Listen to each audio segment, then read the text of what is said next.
Voilà, un sourire, je disais, pour terminer, sans méchanceté, notre collègue, confrère, ami, concurrent, Marc Fiorentino, ce matin, dans sa newsletter, est allé regarder, à propos d'épargne, on reste sur l'épargne, tiens, mais gentiment, il est allé regarder la déclaration de patrimoine du ministre, Bruno Le Maire.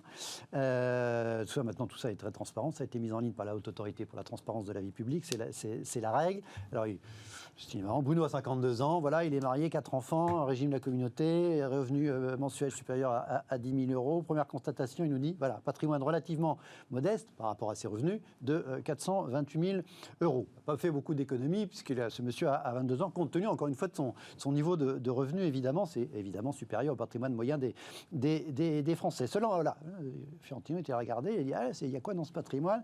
Il y a 150 000 euros d'immobilier en nue propriété, on peut imaginer que c'est un héritage, et 228 000 euros en placement bancaire liquide, seulement 50 000 euros en biens mobiliers. Faites ce que je dis, pas ce que je fais, par rapport à son discours justement d'investir. Un commentaire, vous auriez ce client-là, il fait pas suffisamment d'économies, il fait pas des bons placements. Alors il est politique, c'est pas facile. Mais d'abord, il faut lui dire de venir voir Stéphane. Féliciter parce qu'il a quand même une diversification assez intéressante. Et surtout, je lui dirais, Bruno, quand tout ça sera fini, on va s'y pencher. Voilà. Pour l'instant, reste concentré sur ce que tu fais.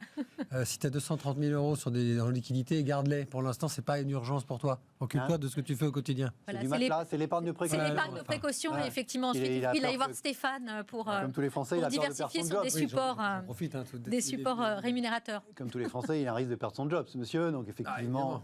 Et puis il ne saura pas rebondir. Voilà. Donc, voilà, ça c'était pour... On continue de sourire. Ceci dit, on ne sait pas, il a peut-être touché des droits d'auteur de son dernier livre. C'est en dehors des droits d'auteur. C'est en dehors des droits d'auteur. Les droits d'auteur, mais il l'a mis dans les... Non, le patrimoine, c'est le patrimoine complet. Les revenus, c'est en dehors des droits d'auteur. Après, son patrimoine, oui, il écrit quand même... Il y a les revenus, 10 000 euros. Ils se vendent à peu près, donc il y a des droits d'auteur. Peut-être qu'il a touché 100 000 balles de droits d'auteur qu'il n'a pas eu le temps de mettre ailleurs que sur ses livrets. C'est ça que je voulais juste dire. Je ne sais pas, j'ai pas regardé le truc. Au service du pays, évidemment. Allez, un autre... point pour rigoler ou pas, en tout cas sourire. Voilà, c'est Jean Castex, sur tous les fronts, promis, c'est normal. Hier soir, un tweet, aide au logement, santé, garantie jeune, aide directe ou aide à la mobilité en 5 minutes. Chacun peut accéder aux aides auxquelles il a droit. Cette plateforme, qui promeut une nouvelle plateforme, c'est le réseau de ceux qui n'en ont pas besoin d'être encardés pour trouver ce qu'on cherche. C'est notamment à destination des jeunes, mais pas que. Commentaire un petit peu ironique sur Twitter, ce pays où il y a tellement d'aides que l'État crée une application pour que les citoyens puissent s'y retrouver. Un commentaire? Moi, j'ai un commentaire, je l'ai essayé. Avec j'ai mis quelqu'un qui avait 20 ans. Avec un exemple type. Premier job, salaire SMIC, etc. Et en gros, locataire en colocation. Et en fait, le profil que j'ai choisi n'a pas droit à des aides complètement dingues, mais il y a des petits rappels d'aide sur les musées sont gratuits. Vous avez votre caution si vous avez besoin de changer d'appartement et que votre propriétaire vous demande, l'État, dans le cadre de la loi Allure, se porte caution. Ils peuvent aussi se porter caution ou même vous aider sur le dépôt de garantie. C'est des petites choses toutes bêtes. Donc vous vous dites quoi? C'est un pays merveilleux ou c'est un pays de dingue où il y a tellement d'aides qu'il faut une appli pour s'y retrouver? Je vous dis, là, j'ai pas pris le cas où si je me mets fondamentalement dans toutes les difficultés de la machine me choisit, je vais me retrouver avec la totalité des aides. Là, j'ai choisi quelqu'un de lambda. Déjà, quelqu'un de lambda, il a 3-4 trucs, il est peut-être pas au courant. C'est tout bête, mais moi, le premier truc que j'ai vu, ça m'a fait sourire. Mais oui, c'est vrai que j'avais oublié. Parce que en fait, c'est bien ce que vous... À moins de 26 ans, vous avez les musées sont gratuits. Tous les moins de 26 ans, vraisemblablement. Mais les musées vu la sont façon fermés. dont ils parlent français et ce qui les intéresse, dans la vie avec la télé-réalité, c'est qu'ils savent pas que c'est gratuit, les musées. Ils sont fermés, en ce moment. Vraiment une réaction, Isabelle, pour terminer, entre le pays de cocagne, où effectivement... Non, mais je crois qu'on peut regarder...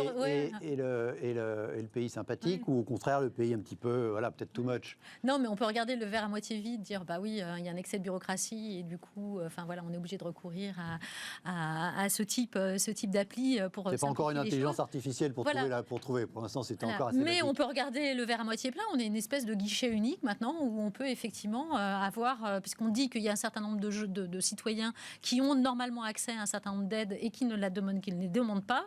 Et ils ont un outil aujourd'hui à leur service. Et si j'ai réussi à m'en servir à 44 ans, je peux vous garantir que ce pourquoi c'est fait, c'est-à-dire les 18-35 ans, en gros, ils vont savoir s'en servir. Et c'est hyper bien que l'administration française, on pourra discuter après des aides qui sont peut-être trop nombreuses, mais là, en tout cas, l'outil fonctionne, il est ergonomique. bravo pour ça, parce qu'en fait, je pense que c'est pour la cible des millennials. Et donc, ils ont trouvé un moyen de leur parler, plutôt que d'aller faire la queue pendant 2 plombes derrière un guichet où ils n'auront pas leur information. Donc, ils n'iront plus. Et c'est comme ça qu'ils abandonnent, qu'ils vont plus voter. Voilà. Ça, c'est très bien. Bravo. Bravo. Super. Merci à tous les deux d'avoir été à mes côtés ce soir. Merci à vous de nous avoir regardé jusqu'au bout. Très bonne soirée, très bonne nuit. On se retrouve demain à la même heure. Ciao.